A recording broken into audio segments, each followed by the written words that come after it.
Good morning, YouTubers. How you doing today? Well, I don't know how I'm doing yet. Oh, D Heller 77 here. Quick walk around with the bike for a few people that have asked to take a peek at it. This is it, a 1982 Yamaha XJ650 Maxim. Beat up a little bit, a little dirty. I just had the rear brakes done last week, and I'm kind of out for a ride now. I'm noticing some scraping sounds in the rear end now, like it's not quite right yet. So that's what my morning ride's about today. Anyway, we're going to get after it, see if we can figure out what's making this noise.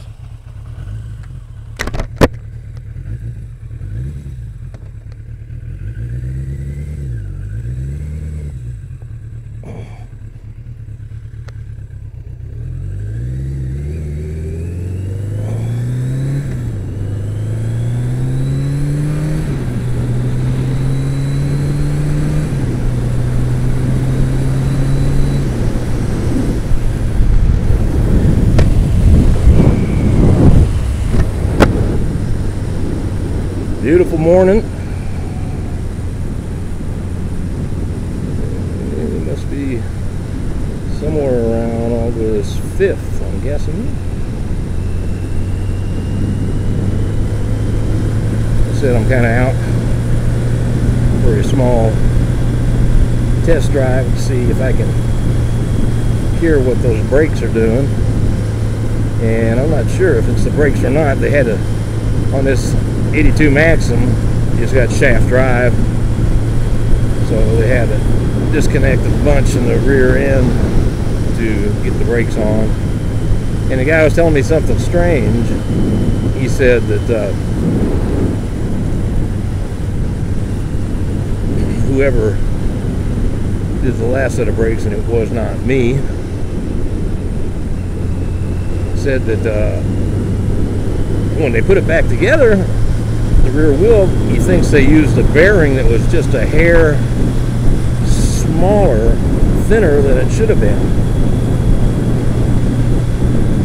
And in doing that, I guess, instead of using the right bearing, they used a few washers, or a washer, to shim out the space to make it correct.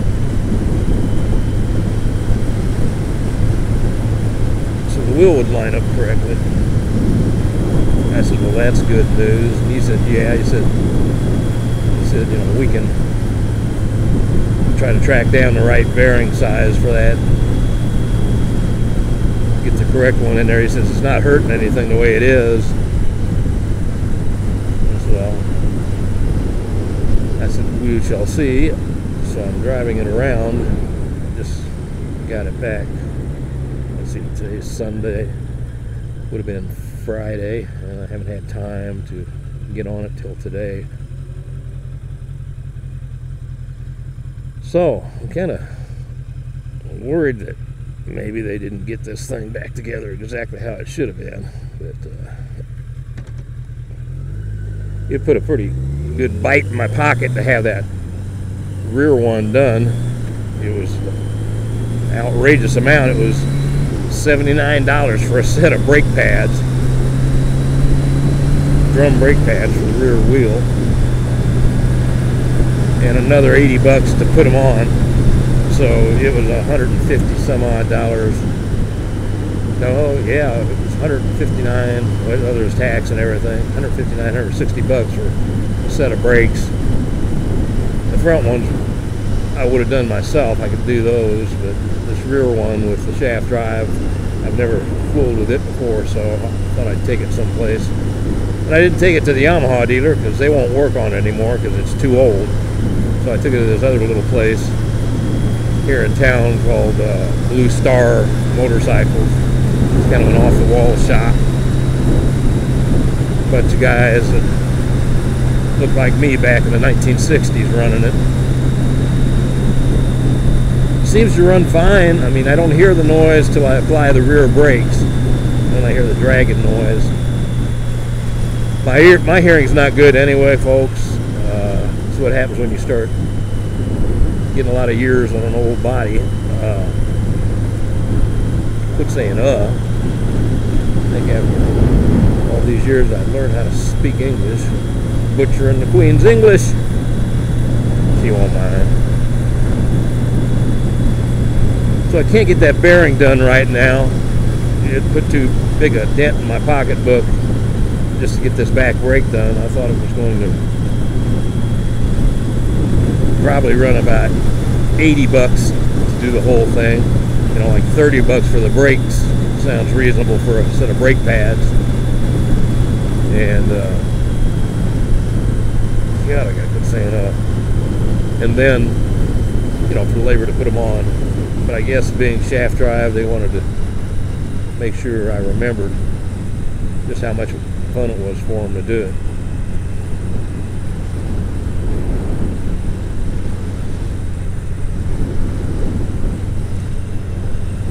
It's really hard for me to listen. Have you ever tried to listen to something on the rear end of your motorcycle when you're sitting in the middle of it? You got engine noise, a helmet on, you're vlogging, doing stupid things like that. Not easy.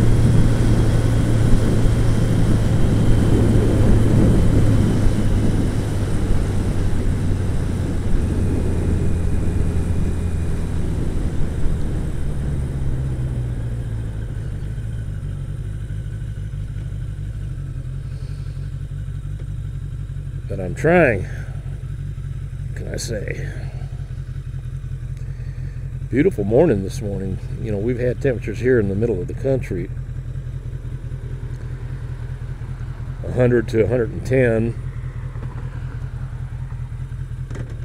for a long time now. You know, and it's just ate everything up. We're in extreme drought conditions. And with the temperature and everything, it's really been tough on people here, especially the farmers. We got a little break this morning. It's, if I had to guess, I'd say it's probably in the 70s, low 70s right now. It's still pretty early in the morning. I'm not sure what time it is. I ought to look, I suppose. 7:30. And I've got my mesh jacket on. This morning the air is coming through it, and it actually gives the skin a little chill, and I haven't had that in a long time.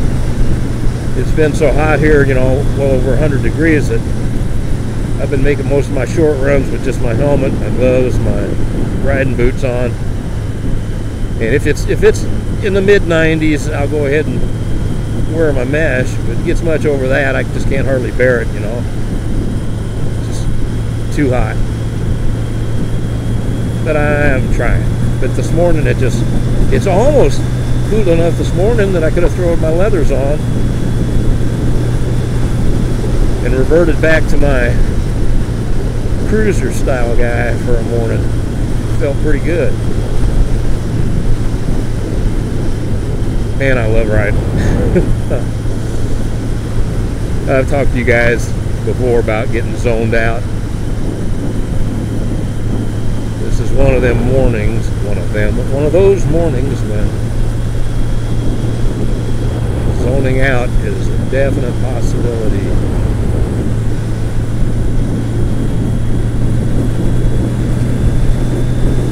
Pay attention. Cool morning like this, deer love to run across these roads out here. I mean, if you watched the last 4 or 5 videos I put up, you've seen that I had close calls with deer, and then a couple of videos ago I had a big, looked like about a 50-pound beaver run out in front of me. I meant to put that in slow motion. I don't know how to use my editor very well at all, so I just was in a hurry and I uploaded it on YouTube. And if you watch that video, it's called Beaver Close Call and More, or something like that. This thing come off the side of this hill, and I mean, it all happened so fast that I just barely had time to grab hold of my brakes, because I knew I was going to hit him and probably have a very bad experience. I was probably doing about 40, 45. And luckily, I don't know how I missed him. He went right either underneath my wheels, between my front wheel and my back wheel, or I just missed him with my front wheel. You can see him run off. And like I said, it scared me out of a week's worth of growth, and at 60 years old, that ain't easy to do.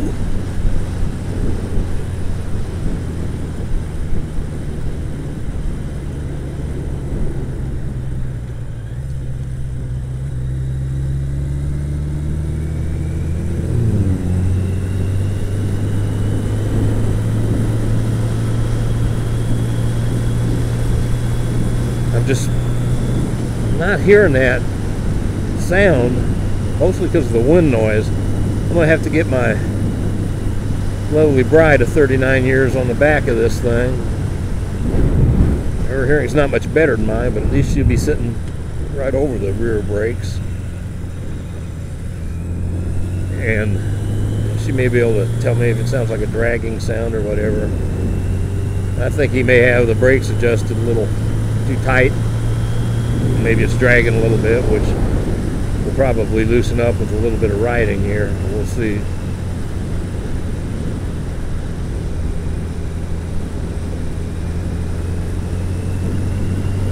Okay.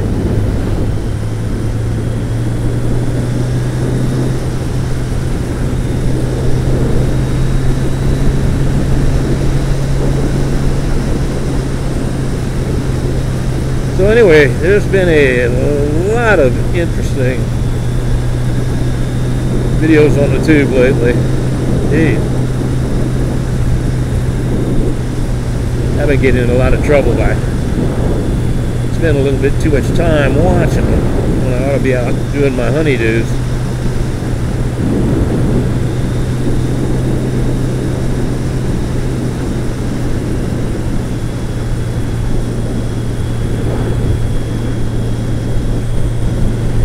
But they've been some good ones for sure.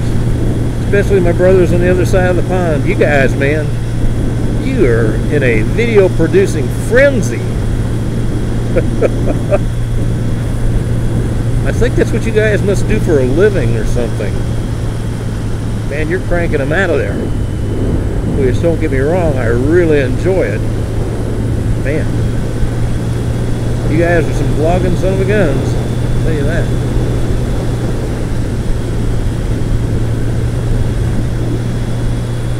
And I enjoy them all.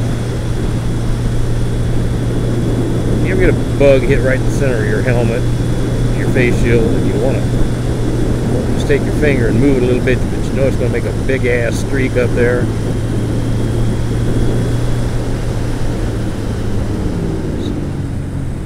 So you just leave it. I got one right now that's bugging me. I got a bug that's bugging me. And I don't have my cloth. I always take a little cloth with me, except this morning I was in a hurry to find out what was wrong with these brakes. So I left it at home. That'll teach me.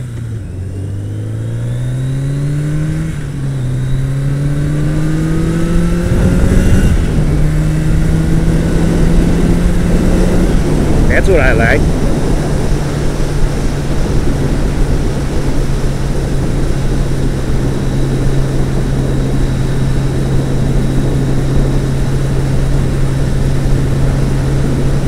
Deer crossing. Folks, last time I saw one of those signs in my video and showed it to you, what happened? You got it.